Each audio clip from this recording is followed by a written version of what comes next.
Assalamualaikum warahmatullahi wabarakatuh. Kembali dengan saya. Kali ini kita akan membahas PAT dari trigonometri kelas 10 bagian kedua. Ada nomor 1, terdapat dua buah pesawat bergerak secara bersilangan membentuk sudut 60 derajat. Kita anggap titik awalnya adalah titik di sini. Satu pesawatnya ke sana, yaitu sebesar 60 derajat terhadap pesawat yang kedua. Nah, sudut terbentuk antara kedua pesawat adalah 60 derajat. Jika waktu tertentu masing-masing pesawat menempuh jarak 16 km, ini 16, dan satunya lagi adalah 8 km, maka tentukan jarak dari kedua pesawat tersebut. Nah, sehingga kalau ini saya ambil garis dari titik pesawat pertama hingga pesawat kedua, maka tentukan jaraknya. Saya anggap ini sebagai A kecil. Sifat dari aturan kosinus yang kita akan gunakan karena ada dua sisi mengapit satu sudut, di mana A kuadrat sama dengan B kuadrat tambah C kuadrat dikurang 2BC dikali oleh cos A. Ketika A yang dicari di sini, maka masing-masing B dan C-nya adalah sisi dari 8 kuadrat ditambah 16 kuadrat, boleh ditukar ya, dikurang 2 dikali 8 dikali 16 cos dari 60. Maka nilai A kuadrat adalah 64 ditambah 256 untuk 16 kuadrat dan 8 kuadrat, lalu dikurang 2 kali 8 kali 16 dikali cos 60 adalah setengah. Ini kalau 2 dibagi 2 habis, maka diperoleh 64 tambah 256, nanti dapat 310. Kemudian dikurang oleh 16 kali 8, 128. Nah, oleh karena itu nanti akan dapat, ini 320. Sehingga A kuadrat 320 dikurang 128, maka diperoleh nanti sebesar 192. Nah, kalau jika A kuadratnya 192, maka akan dapat nilai A-nya sendiri adalah akar dari 192, di mana 192 merupakan 64 kali 3, akar 64 adalah 8, akar 3. Untuk yang soal kedua, gunakan identitas, di mana kalau cos X sama dengan N, cari sin kuadrat X, maka sifat identitasnya sin kuadrat X tambah cos kuadrat X sama dengan 1. Ketika cos X-nya diganti nilainya sebesar M dikuadratkan, maka dapat M kuadrat sama dengan 1. Sehingga diperoleh sin kuadrat X sama dengan 1 dikurang M pangkat 2. Kembali ke nomor 3, pada segitiga PQR dengan sudut P 150 derajat. Kita gambarkan dulu sketsanya. Sembarang ya. Ini P 150. Kemudian panjang PQ kita anggap di sini Q, di sini R. Masing-masing 16. PR-nya adalah 12 dan cari panjang QR. Nah, dari sini kamu dapat 16 di sini adalah R kecil karena di depan sudut R besar. Di depan sudut Q besar adalah Q kecil. Maka yang ditanya adalah P kecil karena di depan sudut P besar. Hasilnya berapa? Ada dua sisi yang mengapit satu sudut, maka gunakan aturan kosinus, di mana berlaku P kuadrat sama dengan Q kuadrat tambah R kuadrat dikurang 2QR dikali oleh cos theta, sehingga P kuadrat sama dengan 12 kuadrat tambah 16 kuadrat, 2 kali 16 kali 12, boleh dibalik dulu Q dulu, boleh, kemudian dikali cos 150. Nah, ingat ya, cos 150 itu kuadran 2. Kuadran 2 menggunakan sifat cos 180 dikurang alfanya berapa agar jadi 150 adalah 30 ya. Maka cos dari 30 karena dia kuadran 2 minus di sini. Maka untuk P kuadratnya adalah sebesar 144 ditambah 256 dikurang 2 kali 12 kali 16 dikali cos 30 sendiri adalah setengah akar 3. Kita masukkan hasilnya sebagai cos 150 di sini. Nah, jika sudah 2 bagi 2 adalah habis, tinggal 1 ya. Ini kalau dijumlah 400. Kemudian min kali min jadi positif. Nah, 12 kali 16 nanti dapat 192 akar 3. Maka nilai P-nya sendiri diperoleh akar dari 400 ditambah dengan 192 akar 3. Gitu ya. Tapi kalau seandainya di soal tersebut tidak ada isinya, gimana hasilnya? Nah, lebih tepatnya kita ubah ke akar dari 400 itu adalah 16 dikali 25. Itu ya. Nah, kemudian yang kedua 192 itu adalah 16 dikali 12 akar 3. Nah, 16-nya sama, akar 16 adalah 4. Nah, sisanya yang tidak sama saya tuliskan kembali 25 plus 12 akar 3. Nah, kemudian nomor 4 diketahui segitiga PQR. Segitiga PQR-nya saya letakkan di sini sembarang. Dengan QR-nya adalah 3, PQ-nya 8 dan sisa PR-nya adalah 7. Yang dipinta adalah cos dari Q. Nah, cos dari Q patokan dari sisi yang di depan Q besar. Q besarnya 7. Q kecilnya 7 karena di depan Q besar. P kecilnya adalah 3, R kecilnya adalah 8. Sehingga kalau seandainya cos Q yang tanya, maka Q kuadrat P kuadrat ditambah R kuadrat dikurang 2PR dikali oleh cos Q. Nah, Q-nya kita masukkan 7 kuadrat, P-nya sendiri sebesar 3, 8 pangkat 2, 2 kali 3 kali 8, cos dari Q. Nah, 49 sama dengan, ini 9 ditambah 64, diperoleh 73. Ini 48 dari cos Q. Ini satu kesatuan saya pindah ruas jadi positif 48 cos Q. 73 saya kurangi dengan 49, nanti akan diperoleh sebesar 24. Maka nilai cos Q-nya sendiri sama dengan 24 dibagi 48, hasilnya setengah. Kalau dipinta besar sudutnya, cos yang hasilnya setengah, lihat tabel yang sudah saya berikan, maka besar sudut Q-nya adalah 60 derajat. Kenapa? Karena cos 60 hasilnya setengah. Oke, kembali ke nomor 5. Jika sin alfa tambah cos alfa sama dengan X, maka cari nilai sin alfa dikali cos alfa. Simple ya. Kalau seandainya kamu lihat, kita gunakan sifat SMP, A tambah B kuadrat kan jadi A kuadrat plus 2AB tambah B kuadrat ya. Maka kalau saya ganti ke soalnya sin alfa tambah cos alfa sama dengan X, masing-masing ruas saya kuadratkan. Jadi sin alfa ditambah cos alfa kuadrat sama dengan X kuadrat. Nah, dengan menggunakan sifat ini, sebelah kiri dikuadratin dulu. Jadi sin kuadrat alfa plus 2 kali A kali B, 2 kali sin alfa kali cos alfa. Kemudian ditambah dengan cos kuadrat alfa sama dengan X kuadrat. Nah, kalau sudah, ini saya pindahin ke kanan boleh, atau mau dijumlahin dulu boleh. Pakai identitas, sin kuadrat tambah cos kuadrat adalah 1. Ditambah 2 sin alfa dikali cos alfa sama dengan X kuadrat. Maka 2 sin alfa dikali cos alfa sama dengan X kuadrat dikurang 1. Sehingga diperoleh sin alfa dikali cos alfa adalah X pangkat 2 min 1 saya bagi 2. Ini isinya. Nah, sekarang untuk nomor 6 adalah persamaan trigonometri.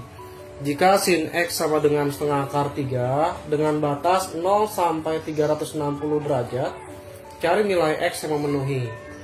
Nah, dengan menggunakan sifat persamaan trigonometri, sin X sama dengan setengah akar 3, kita ubah dulu. Sin yang hasilnya setengah akar 3 adalah 60 ya, maka ini jadi sin 60 derajat. Nah, dengan rumus kalau ketemu sin X sama dengan sin alfa, dia ada dua persamaan. Yang pertama alfa plus K 360 derajat. Lalu yang keduanya adalah 180 dikurang alfa plus K 360 derajat.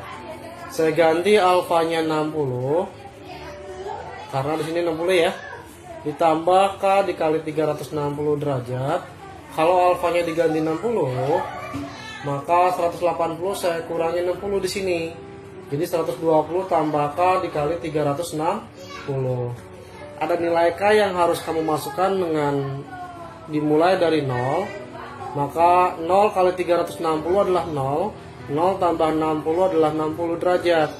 Lalu yang keduanya 0 kali 360 adalah 0 ditambah 120. Nah, lalu saat K-nya 1, maka 1 kali 360, 360 tambah 60, 420.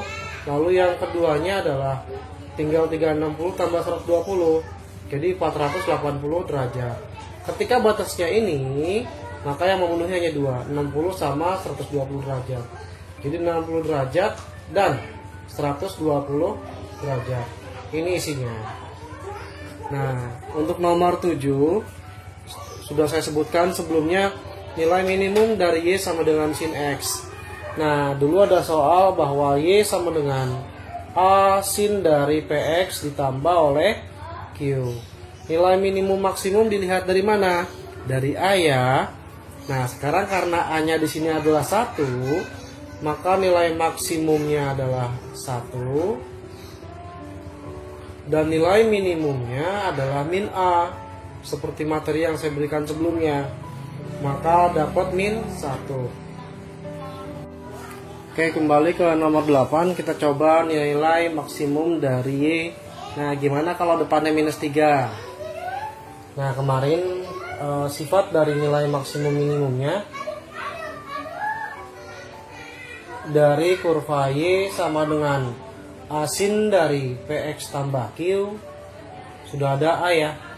Nah, nilai maksimumnya adalah A dan nilai minimumnya adalah min A. Sekarang kalau saya ganti sebesar min 3, maka nilai dari A-nya adalah min 3. Dan di sini kalau saya ganti kemari, maka nilai minimumnya adalah min 3 dan nilai maksimumnya adalah min dari min 3. Jadi positif 3 ya. Tinggal ditukar saja. Nah, gimana kalau 2 sin X tambah 1 sama dengan 0 untuk nomor 9? Cari nilai X yang memenuhi. Nah, otomatis 2 sin X ditambah 1 sama dengan 0. Sederhanakan dulu. 2 sin X sama dengan min 1. Dan sin X-nya adalah min 1 bagi 2. Nah, sekarang sin yang nilainya negatif, dia kuadran ketiga. Kuadran ketiga itu kan 180 derajat ditambah oleh alfa. Gitu ya. Kuadran 3, ingat ketentuannya, 180 derajat ditambah alfa. Nah, sin yang hasilnya setengah kan 30 derajat ya. Maka di sini kalau saya ganti sin dari 180 ditambah alfanya diganti 30 derajat. Maka nilai sin X-nya adalah sin dari 210 derajat. Kalau saya ganti ke dalam himpunan penyelesaian, maka sin X sama dengan sin dari alfa. Ada dua persamaan, adalah alfa plus K 360 derajat. Lalu yang keduanya adalah 180 dikurang alfa ditambah K dikali 360 derajat. Nah, kalau sudah kita ganti alfanya sebesar 210. Jadi 210 ditambah K dikali 360. Nah, yang keduanya kalau alfa saya ganti 210, tinggal dikurang 180 dikurang 210. Maka diperoleh min 30 derajat ditambah K 360. Sehingga saat K-nya 0, X1-nya 0 dikali 360 adalah 0 ditambah 210. Maka X2-nya diperoleh 0 kali 360, saya kurang 30, dapatnya min 30. Ketika batas kecilnya 0, maka untuk minus dia tidak memenuhi atau TM. Nah, kemudian untuk yang K-nya 1, X1-nya adalah 1 kali 360 tambah 210 dapat 570. Ini langsung TM ya. Lalu X2 nya 1 kali 360 dikurang 30 dapat 330 derajat. Maka yang memenuhi adalah ini sama ini. Himpunan penyelesaiannya diperoleh 210 derajat dan 330 derajat. Kenapa K2 sama dengan nilai? Kalau K2 nya diambil, X2 nya akan berlebih. 2 kali 360 720. Padahal batasnya maksimal hanya 360. Sehingga saat K sama dengan 2 tidak perlu dimasukkan. Terkecuali kalau seandainya K sama dengan 2 dimasukkan, batasnya masih memungkinkan, boleh dimasukkan. Oke, kita kembali ke nomor 10. Tentukan luas bangun berikut. Nah, nomor A dulu ya. Yang ini masih mudah karena segitiganya siku-siku, sehingga bangunnya lebih bisa dicari tentukan luasnya. Nah, sekarang yang jadi masalah adalah segitiga B, D, K. Di sini K ya. Nah, yang harus kamu cari panjang ini dulu. Oke, atau panjang ini dulu boleh. Salah satu dari sisi harus ada agar dapat digunakan luas segitiga dengan menggunakan trigonometri. Nah, tapi sebelumnya kita cari yang mudah dulu ya, yaitu BD kuadrat sama dengan 12 kuadrat tambah 9 kuadrat. 144 ditambah 8, 1 dapat 225. Sehingga BD-nya sendiri akar dari 225 sama dengan 15. Nah, luas segitiga dari BCD sama dengan setengah kali alas kali tinggi. Diperoleh setengah kali alasnya 9, tingginya 12 ya. Maka kalau saya bagi 12 dengan 2 dapat 6, diperoleh 54. Nah, luas segitiga dari BDK menggunakan aturan sinus pada luas segitiga. Kalau di sini 15, ada dua sisi yang mengapit pada satu sudut, maka diperoleh setengah AB dikali oleh sin C. Sehingga setengah, anggap A-nya 10, B-nya 15, sin-nya 60 derajat. Nah, ini kalau saya habis bagi 2 dapat 5, 5 kali 15 adalah 75. Nah, kemudian sin 60 setengah akar 3. Maka diperoleh 75/2 akar 3. Nah, luas bangunnya tinggal dijumlah antara luas yang pertama